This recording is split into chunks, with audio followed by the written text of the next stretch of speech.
পরম্পরাগত রীতিনীতি ও সংস্কৃতি, সাংবিধানিক সুরক্ষা দাবি নিয়ে জনজাতি সুরক্ষা মঞ্চ ত্রিপুরা প্রান্তের পক্ষ থেকে ঘোষণা করা হয় যে আগামী 25শে ডিসেম্বর 2023 তারিখে ডিস্ট্রিক্ট র্যালি এবং সমাবেশ অনুষ্ঠিত হবে।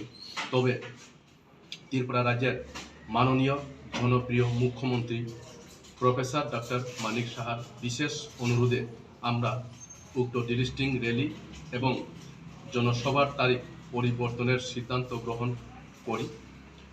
এখন উক্ত ডিস্ট্রিক্ট র্যালি এবং জনসভা 25শে ডিসেম্বরের পরিবর্তে আগামী 26শে ডিসেম্বর 2023 তারিখে অনুষ্ঠিত হবে। বাকি সময়, স্থান এবং অন্যান্য কর্মসূচি অপরিবর্তিত থাকবে। তো তৎসঙ্গে আরও একটা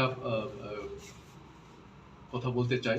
আমাদের ত্রিপুরা রাজ্যের মাননীয় মুখ্যমন্ত্রীকে আমরা ব্যক্তিগত এবং আমাদের জনজাতি সুরক্ষা মঞ্চ থেকে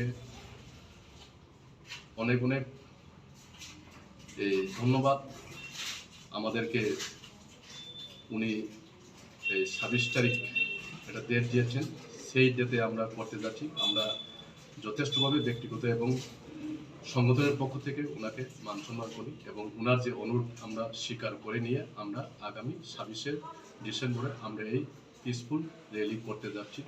এবং তৎসঙ্গে বলতে চাই, আমাদের যে আজকের রিপোর্ট যে আমাদের জনসভায় উপস্থিত হবেন এই ডিস্ট্রিক্ট র্যালিতে প্রায় 25 থেকে 30, এবং আগামী দিনে ওনার যে অনুরোধের মাধ্যমে আমরা বলতে চাই আমাদের পিসফুল র্যালিতে আরও সারা ত্রিপুরা রাজ্যের আরও লোক বিশাল আকারে আমাদের জনসভাতে অংশগ্রহণ করে।